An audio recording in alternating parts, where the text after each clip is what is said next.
When I start a labyrinth walk, I sometimes have questions that I want to have answered, but I also walk it with an appreciation for the earth beneath me and asking that the energy that comes from the labyrinth permeates the earth and spreads out and brings healing, and that each one of my footsteps is a kiss of appreciation for this earth. It has been shown that many people have found peace on the labyrinth, they found healing, and so it really felt important to bring something like this to the community. I was really interested in the labyrinth as a tool that people in the community could use to de-escalate and to meditate and to find a place of calmness. I want to cover the orange line. I'm so grateful to see the crew that's here today because they really represent the people that have been part of making this happen. There's a group here from the jail. There's a group from across the street, the Recover Project. There is a group from an organization called Building Bridges, which is a veterans group that has lunch across the street from us once a week. There are also people from other faith communities, people from Second Congregational Church, Temple Israel. I don't think there's anyone here volunteering today, but they definitely donated to make this happen.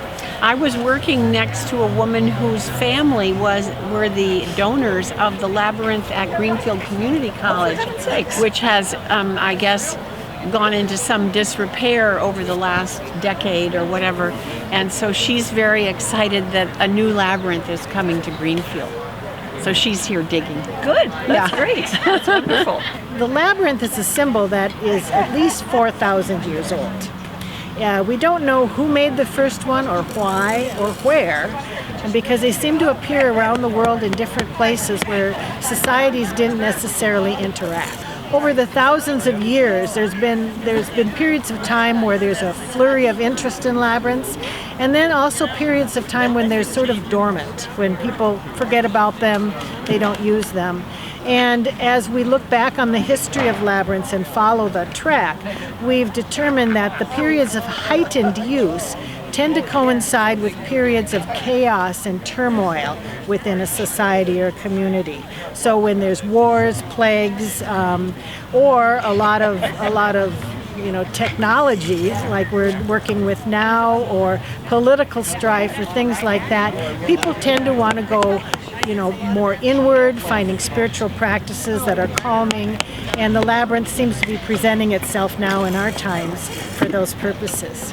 And so nowadays, labyrinths aren't just found in churches for prayer, but they're found in public schools, they're found in hospital and healthcare settings, where people will walk them for very different reasons, sometimes to relieve stress, sometimes just have a step away from the craziness of the world outside of them. Labyrinths are used for weddings and funeral ceremonies. They're used for conflict resolution, for problem solving. They're used for physical education in schools, and calculus and geometry, and can be used for all kinds of different curriculum. My name's Ray Neely. I'm a member of DAV Post 33 here in Greenfield, and we help sponsor the Building Bridges program. And I'm a member of the church, St. James and Andrew's Church here. They've been asking for volunteers to put in a permanent labyrinth. It's a way you can walk in circles without having to think where you're going and just think, help calm yourself, or, it's in a nice setting. So it's a nice way to spend your time, and glad I could help out. First time I ever walked one was about 6 months ago, and I thought, geez, what is this? I feel kind of silly, but if you take it for what it is, just follow the path and gives you time to think, and it can help you, calm yourself down if you're nervous or whatever. And it's a good thing to do. It was about building community, and it's my passion. Especially at the Recover Project, that's what we do. That's the focus of our work. So I got involved. I learned a lot about labyrinths, and I learned that there's a lot more to learn about labyrinths. Today, doing this and seeing it come to fruition after so much hard work, working with these women who, never lost sight of the vision of what they wanted to do for the community. Here it is, and it's hard to believe that it's happened, but it's such a gift. It just has been a place of renewal for me, a place to let out some rage at times, place to dance, place to sing. Yeah.